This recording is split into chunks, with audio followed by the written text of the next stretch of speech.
अंडा ऑमलेट तो आप रोज़ाना खाते हैं, लेकिन ये यूनिक सी रेसिपी लाजवाब कर देगी। तो बिस्मिल्लाहिर्रहमानिर्रहीम, अस्सलाम वालेकुम। रेसिपी क्रिस किचन में खुशामदीद। सबसे पहले आपने एक पैन के अंदर ऐड करना है घी। अच्छा, आप घी जो है घी से ले सकते हैं, बटर ले सकते हैं। मैंने 2 टेबलस्पून देसी घी के ऐड किए हैं। उसके साथ ही आपने फाइनली चॉप करके आपने ऐड कर देना स्प्रिंग अनियन।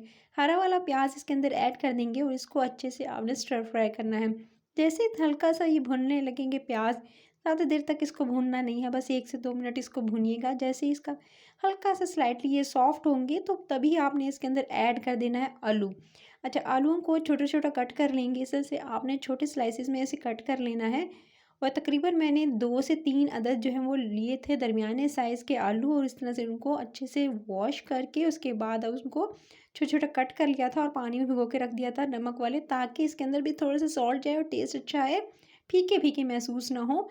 उसके बाद आपने इसके अंदर शामिल करके भुनाई करनी है। 1 से 2 मिनट भुनाई कीजिएगा। उसके बाद आपने इसके अंदर कुटी हुई लाल मिर्च 1 टीस्पून इसके अंदर ऐड करने हैं। साथ में लाल मिर्च का पाउडर इसके अंदर जाएगा half teaspoon to 1 teaspoon, और उसके बाद इसके अंदर नमक आप ऐड करेंगे। तकरीबन आपने 1 टीस्पून इसके अंदर ऐड करना है। नमक के बाद फिर आपने इसको अच्छे से जी मसाले के साथ भुनाई करनी है आलूओं की। अच्छा, आलू देख सकते हैं ना, जैसे थोड़े-थोड़े सॉफ्ट इसको आपने दरमियानी आँच पर अच्छे से कुक करना है मसाले के साथ। जल्दी से इंस्टेंट सा ये नाश्ता बहुत यम्मी, बहुत मज़ेदार लगेगा। आने वाले रमज़ान के दिनों में आप इसे सहरी में बना सकते हैं और एंजॉय कर सकते हैं अपने नाश्ते में। आप इसे पूरी के साथ या आप इसे जो है वो चपाती के साथ या पराठे के साथ एंजॉय कर सकते हैं। ज़्यादातर तो वैसे नाश्ते में आप इसे पराठे के साथ खाएँगे तो लाजवाब कर देगा आपका ये नाश्ता। बस इसके बाद आपने क्या करना है, 2 अदद टमाटर लेने हैं, उनको ब्लेंडर में डाल के अच्छे से ब्लेंड करना है, और ब्लेंड करके छिलके समेत भी कर सकते हैं, छिलके के बगैर भी कर सकते हैं। और ब्लेंडर में डालकर उसके बाद आपने इस तरह से इनका पेस्ट बना लेना है और शामिल कर देना है आलूओं में।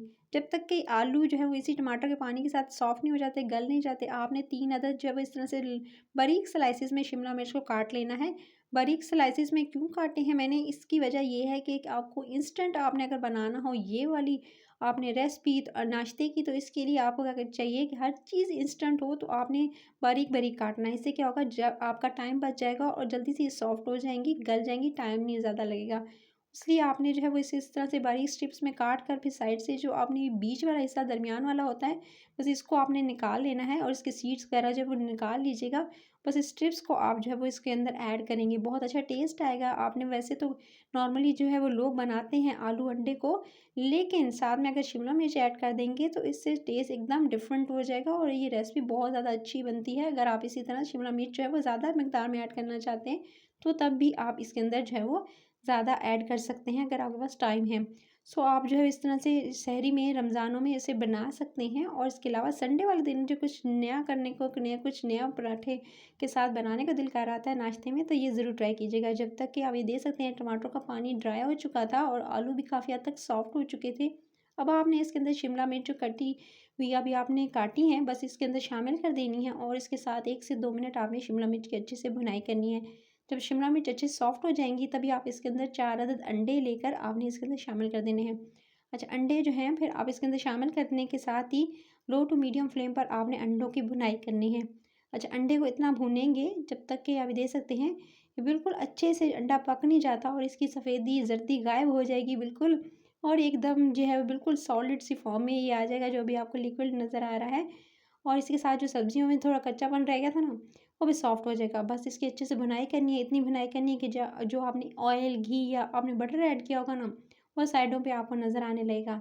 जैसे ही आपको साइड पे छोड़ता हुआ नज़र आए घी, ऑयल या बटर, बस तभी आपने जो है वो लो करनी है फ्लेम, और उसके बाद बस आपने ऊपर से गार्निशिंग करनी है। अच्छा, गार्निशिंग के लिए जो मैंने चीज़ें यूज़ की हैं, मैंने हरा धनिया यूज़ किया है, हरी मिर्ची कटी हुई यूज़ की हैं, साथ में थोड़ा-सा हरा हरा प्याज जो है वो भी इसके ऊपर डाल दीजिएगा। और डालने के बाद आप इसके ऊपर थोड़ा-सा ज़ीरा भी डाल सकते हैं, अगर आपको अच्छा लगता है। तो बस आपने 1 से 2 मिनट कवर करना है, और कवर करने के बाद उसके बाद आपने इसे चूल्हे से उतार लेना। गरम-गरम ये आपका मनपसंद नाश्ता रेडी है। बस अब आपने क्या करना है, इसको डिश आउट करना है। इसको डिश आउट करेंगे आप किसी भी प्लेट के अंदर, किसी भी बाउल के अंदर आप इसे डिश आउट कर सकते हैं और इसको एंजॉय कर सकते हैं संडे वाले दिन। इसके अलावा आने वाले रमज़ान के दिनों में आप इसे सहरी में बना सकते हैं। झटपट से बन जाएगा ये नाश्ता और आपको पता भी नहीं चलेगा। सो अगर आपको बनाते हुए अगर आपको ये अच्छी लगी है रेसिपी मेरी, तो बस आपने क्या करना है, रेसिपी के चैनल को सब्सक्राइब कर लेना है लाल बटन दबाकर, अभी सब्सक्राइब करना है, और लाइक और शेयर तो ज़रूर कर लीजिएगा। और कमेंट ज़रूर कीजिएगा, बताइएगा, फीडबैक दीजिएगा कि आपको ये रेसिपी कैसी लगी। और लाल बटन दबाने के साथ ही आप अगर बेल आइकन को प्रेस कर लेंगे ना तो नोटिफिकेशन मिलेगी और मज़े मज़े की रेसिपीज़ आने वाले दिनों में जो स्पेशली मैं रमज़ान से रिलेटेड बहुत मज़े की रेसिपीज़ लेकर आने वाली हूँ, तो आपको नोटिफिकेशन मिलेगी और आप मज़े मज़े की रेसिपीज़ को एंजॉय कर सकेंगे। अपना ख्याल रखिएगा, टेक केयर।